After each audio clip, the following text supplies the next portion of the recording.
a second battle at all, during which he lost more tanks than Rommel had. But he could afford a war of attrition, and the Afrika Korps could not. One question people have asked is that if Rommel had received all the logistical support that he requested from Hitler, some think that he could have conquered Egypt and even beyond. Do you think that's true or not? No doubt in my mind he could have, yes. Now, to get the proper logistical support would have required, I think, withdrawing some of the Italian divisions. You had a dozen Italian divisions there, and several of them were marching infantry. It required a lot to supply them, but in the desert, foot soldiers who were not motorized were just one cut above useless. And you would have had to get Mussolini to withdraw these troops, which Hitler, I think, could have made him do had he decided to make North Africa the focal point of the war. But as Napoleon said, great empires dive in digestion. And that was certainly true of Nazi Germany. They went into Russia, they went into the East. They ignored the axiom of never fight a two-front war. And Hitler paid for it. And Germany paid for it. Well, yeah, I want to get into more about the interference from high command, but first I want to look into something that I think we discussed in previous episodes where you talked about the Civil War and the cavalry forces of the Confederacy and the superiority of Confederate cavalry well into the Civil War. It really takes a few years for the Union to achieve any sort of parity with the Confederacy with cavalry units. Specifically, you talked about Nathan Bedford Forrest, incredible cavalry commander who rises from private all the way to general. And correct me if I'm wrong, but did you mention that Rommel had studied Nathan Bedford Forrest and his cavalry tactics? Is that correct? Yes, there are indications that Forrest was studied by Rommel, but if you had to pick a military mentor for Rommel, you'd have to go with Napoleon. He was more a student of Napoleon than anyone else. And some of his campaigns resembled Napoleon. Napoleon's first Italian campaign, where he defeated one enemy unit after another, resembles Rommel's tactics in North Africa. Rommel was an expert at employing maneuver in mass. He was always outnumbered in the theater, but at the decisive point of the battle, he always had more tanks than men.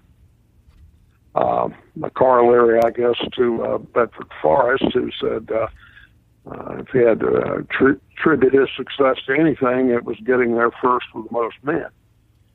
And that's what Rommel did. He said, what difference does it make if the British outnumber me if I'm always able to be there at the decisive point with the most tanks and guns? And it is something the British really never mastered. Rommel was a big believer in combined arms tactics, bringing every force in the battle to one place at the decisive time. The British were never very good at that. They would employ their infantry units as motorized infantry, and they wouldn't have support of the tanks, or vice versa. The artillery support was never what it was with the Panzer Army. The Panzer Army artillery probably inflicted more losses in terms of personnel on the British than any other force. And he was very good at using things like close air support. He was a master at using the 88 millimeter anti-aircraft gun as an anti-tank weapon. The 88, which they later mounted on tanks, it was so effective in the desert. could destroy any British tank before that tank could get in range of the 88. And the British actually had a better anti-aircraft gun. It was 122 millimeters, but they never used them against German tanks. Rommel won some victories he probably should not have won, because the British were, it was kind of like amateurs going against professionals. That's what it amounted to. And the British were big believers in using tanks against tanks. Rommel didn't believe in doing that if he didn't have to. He would use his anti-aircraft guns against the British tanks. And, of course, he had some very effective anti-tank guns. And the British would not do that. And Rommel would use his tanks against the Allied soft-skin vehicles, trucks, things of that nature. And, of course, a truck isn't very good when it's going up against a tank. And as a result, Rommel was able to tear them limb from limb on several occasions. Hey everyone, Scott here. We're going to take a very short break for a word from our sponsors.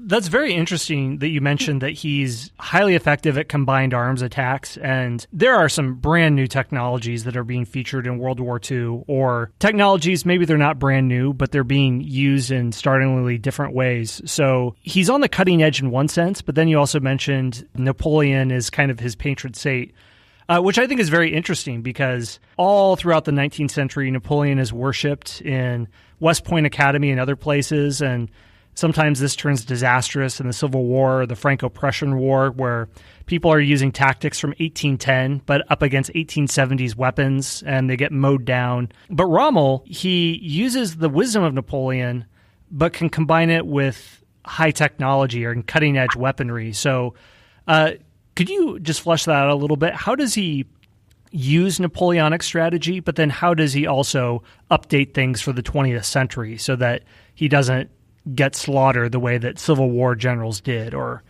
generals in the Franco-Prussian War did? Well, you've got to consider Rommel's background. His grandfather, father were school teachers. His father was called Professor Rommel. Rommel himself was a teacher at war school. He was well grounded in the principles of war. And the principles of war remain the same since the days of Alexander the Great. Now, technology always changes.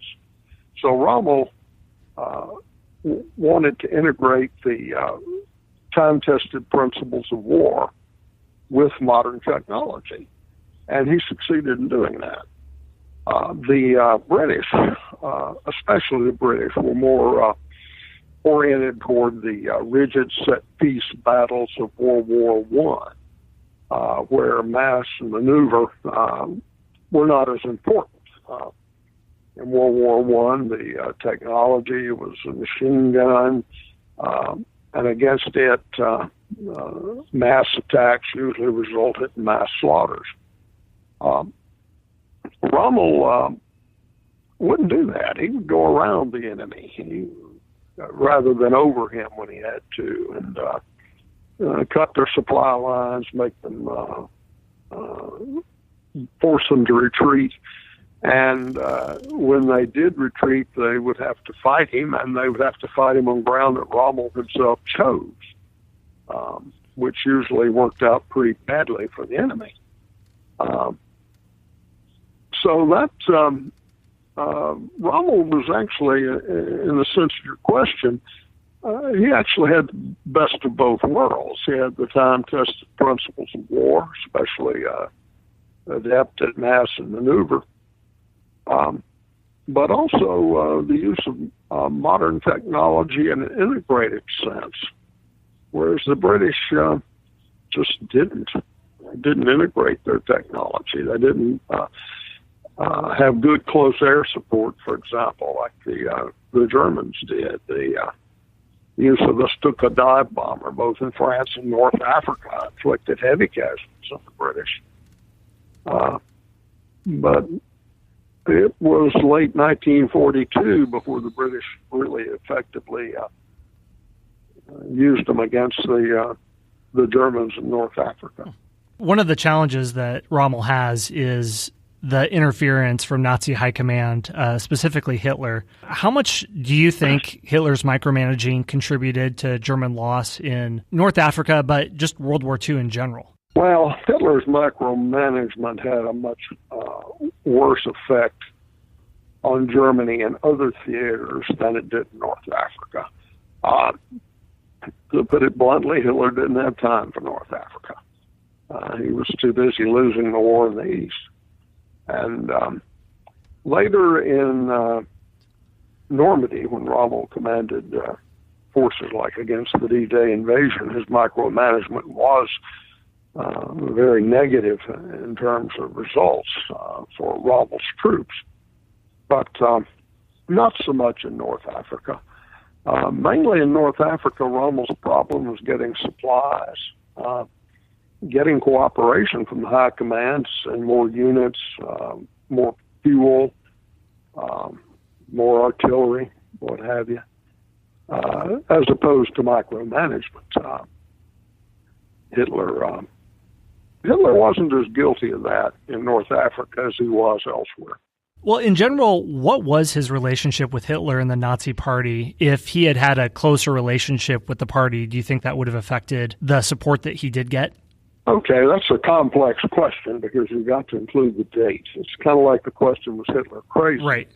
Well, that depends on what year you're talking about.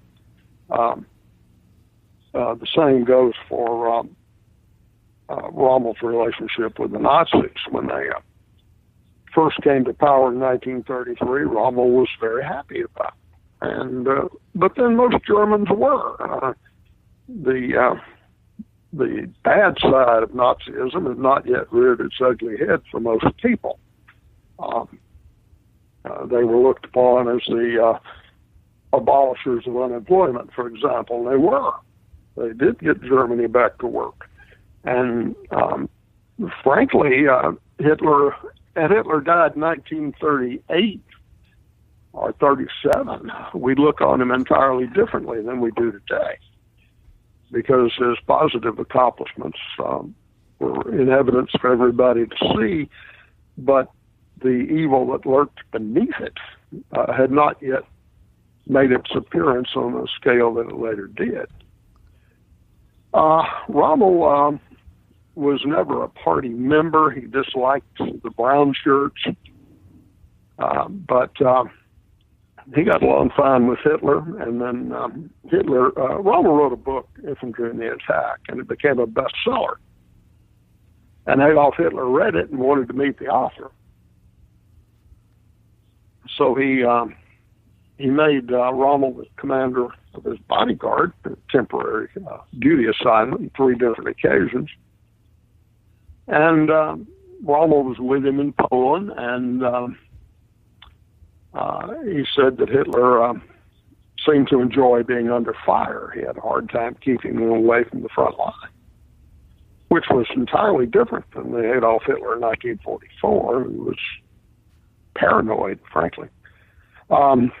Anyway, Rommel used his position as commander of the bodyguard to walk into Hitler's office and tell him, "Mein Führer, I want to command." And Hitler asked him, "What do you want?" And Rommel said, "To command a panzer division." And Rommel himself later admitted that was an extremely immodest request on my part, because he'd spent his entire career in the infantry or with mounted troops. He had no motorized training except what he saw in Poland. It's highly doubtful he saw the inside of a tank before 1938, yet in 1940, early 1940, he was given command of the 7th Panzer Division. So his relationship with Hitler was fine up until he was checked at El Alamein, and it suddenly went through an abrupt change. Rommel was no